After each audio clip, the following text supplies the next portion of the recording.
Hi friends, Robert here for Diverse Opals. Welcome back to our YouTube channel. Thank you to those of you who have been subscribing and for those of you who have been leaving comments. Today we are looking at a stone which is was an offcut from a piece, an Andamooka piece that we did a video on about 2 or 3 episodes ago, maybe 3 episodes ago. And this was a piece that was on the top part of it. We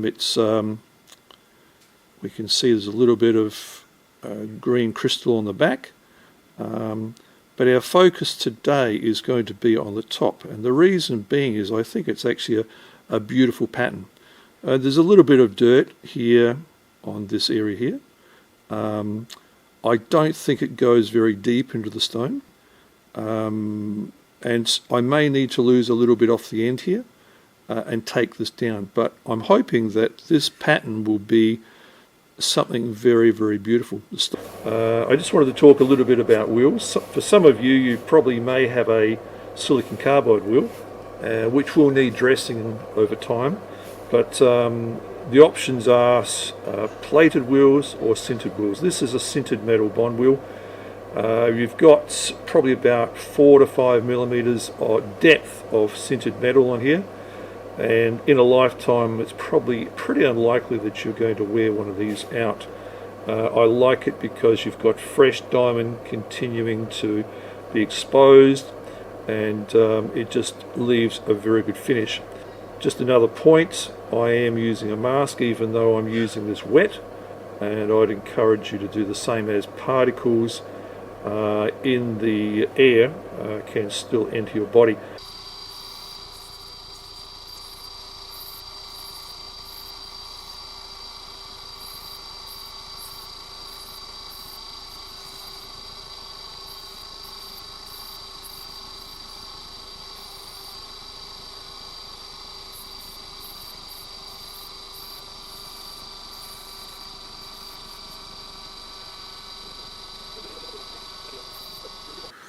We've finished on the grinder. We've done our rough shaping, preparing for the finer stages of working on sandpaper. What we're going to do now is we're going to dop it, because we need some way and means of being able to control it, because it's just a little bit too small to put in our hands.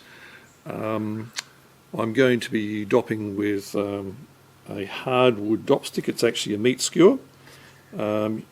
I'd recommend that you get yourself a hardwood dop or something metal. You can use a dowel, but dowel tends to be a little bit soft and absorbs water, so the hard ones don't. We're heating up our stone on a makeshift stove. It's important that our stone is hot. If it's not hot, the wax or the shellac that we're going to be using will not stick. So just making sure we don't get it too hot. I am using flake shellac, which is a cheap alternative to wax in itself. It's a little bit problematic during colder weather, but I like to use it. So we've got hot wax, we've got a hot stone, and we're just going to put this on there as such. Just to make sure that everything's right, we just heat the stone again, and the wax, just making sure that it's all in place. We look at the stone from the side, we look at the stone from all angles, just making sure that it's central on the dop stick. And that's it, and now we can work with it easily on our sander.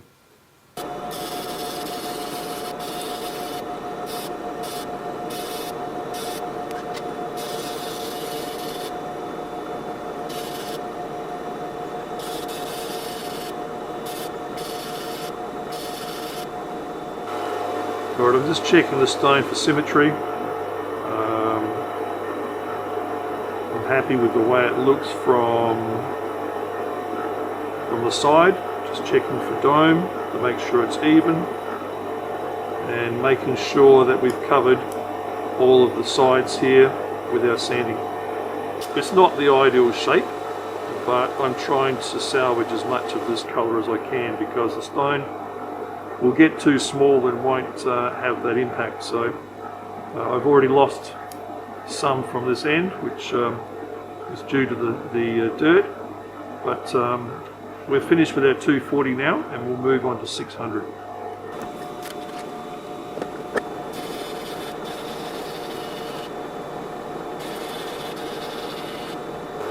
When you're checking your stone for marks from previous grades, look at the light, a reflection of the light in the top of the stone. The light should move evenly across the surface of the stone as you move it backwards and forwards and as you roll it around. If the light is jumping around, it means that your surface is not does not have the radius or curvature that you'd like, or is in fact flat. It means that you've got several flats all over the surface of your stone, which is not ideal. We want a nice continual surface, uninterrupted surface as we roll the stone around and from side to side. So just keep that in mind. I've done the sides. There is a little bit of a mark here, which means that when I do the back of the stone, this will come out, which is not a problem, and just helps you to make more of your, or salvage more of your opal. You don't have to have this side the same thickness or same width all the time. Just take it into account that when we do the back of the stone, this will be the 45 degree part of the 45 degree setting edge. So we finished here with our 600, and in some cases you can go finer if you think it warrants it, but I'm actually happy with the way this looks right now, and we will now go on to the polishing stage. I've finished with the sanding process, and now we're about to finalise the stone on my leather buff, on my Gemmaster GSP8. I like leather. I've said this before, I like leather. I like the way it drags, I like the way it cuts, and if you've done your sanding stages properly, this stage should not take very long at all.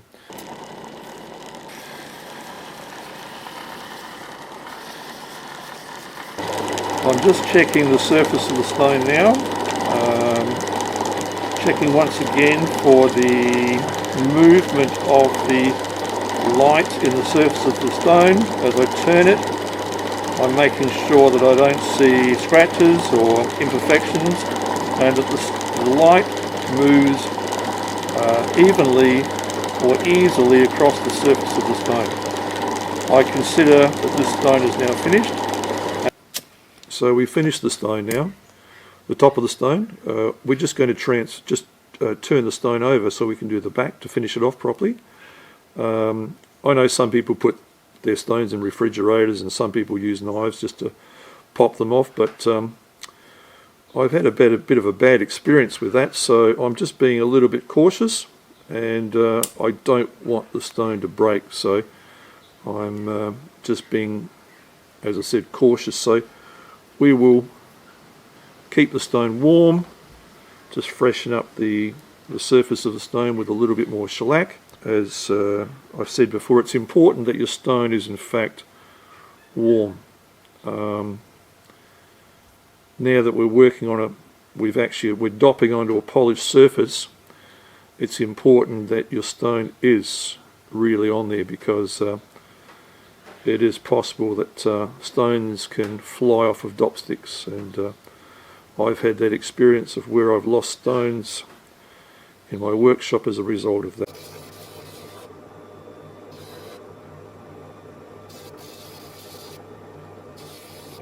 Well, we're back from the workshop, and we're looking at a smallish stone, but it is beautiful. We've just been utilising the last part of a stone that we showed in another video about 3 episodes ago. It actually exhibits lovely pattern and lovely colour, and it's been worth the while. It's nothing outstanding, but I think it's been worth the effort. I hope that you've learned something from this video, and that you will continue to watch our videos and learn from them, and we'd appreciate your comments. I'm Robert for Diverse Opals. Thank you for watching.